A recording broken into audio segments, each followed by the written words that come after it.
जुआंवाचें पयलें पत्र आवेसवो 2. जेजू पातक्यांचो शारोती. म्हज्या सुपुल्ल्या भुरग्यांनो, तुमी पातक करचें न्हय म्हूण हांव हें तुमकां बरयतां. पूण कोणूय पातकांत पडलीं जाल्यार बापा मुखार आमकां सगळेच वाटेन देवाक मानता तसलो एकलो शारोती आसा, तो जेजू क्रिस्त. तोच आमचीं पातकां नाठाक करता ती बोली, आमचींच न्हय पूण आख्या संवसाराची.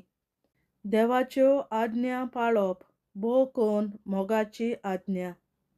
जर तर आमी ताच्यो आज्ञा पाळटांव, आमी ताका वळखला म्हूण हे खुणे वरवीं गमून येता. म्हाका ताची वळख आसा. जीं कोण अशें म्हणटात पूण ताच्यो आज्ञा पाळिनात, तीं मनशां फटकिरीं. असल्या मनशा सोवें सोत ना. पूण ताच्या उतराक पाळो दितात तीं देव आमचो कितलो मोग करता तो संपूर्णतायेन वळखूंक पावल्यांत. हाचेच वरवीं आमी ताचे सोवें आसांव म्हूण आमकां कळोन येता.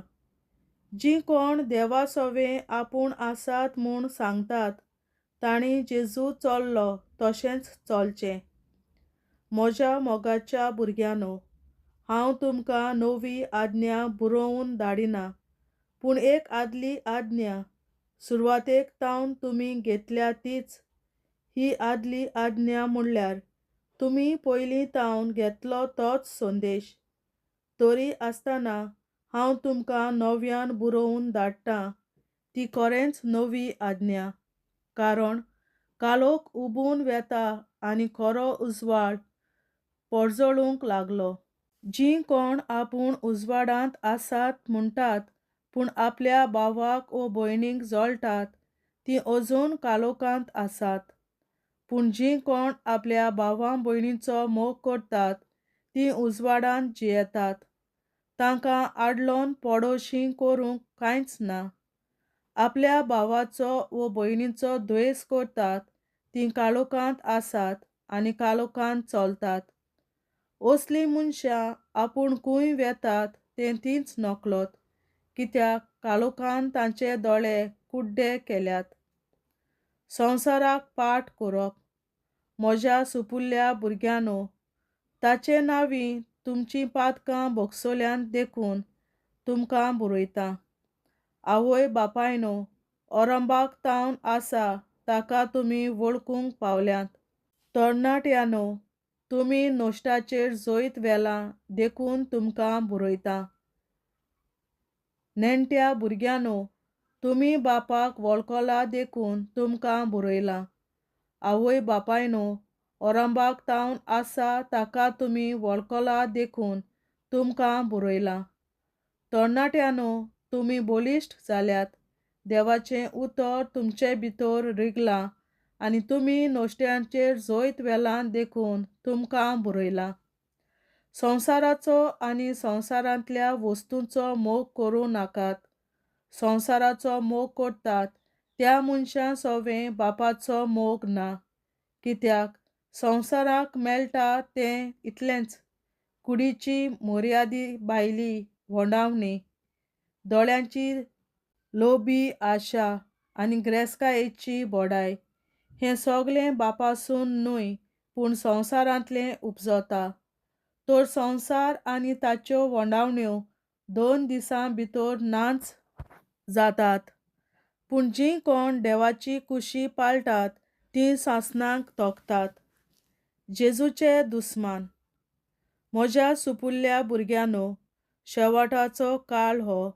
एकलो क्रिस्ताचो विरोधी येवचो आसा म्हूण तुमी आयकलां. आतांच म्हणल्यार जायत्या क्रिस्ताचे विरोधी दिश्टी पडल्यात.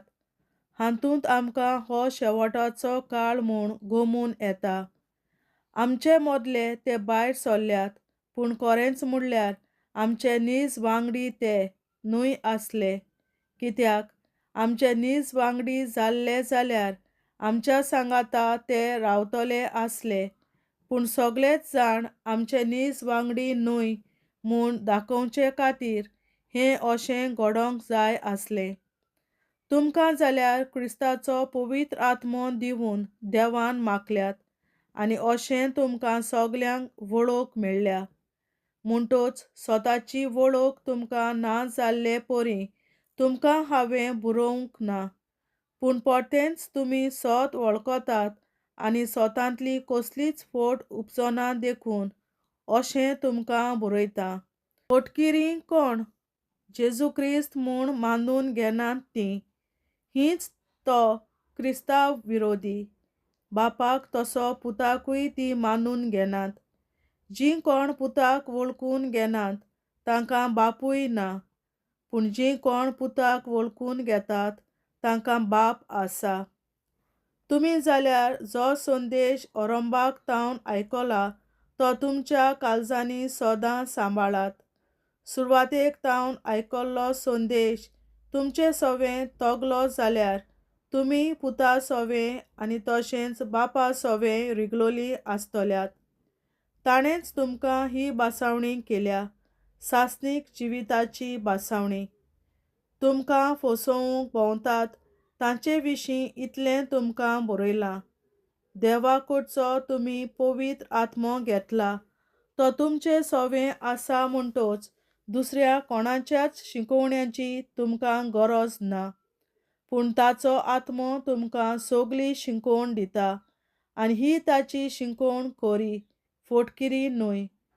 म्हणून हे ताचे शिकोवणे प्रमाणें चलात आनी जेजू सवें रिगून रावात.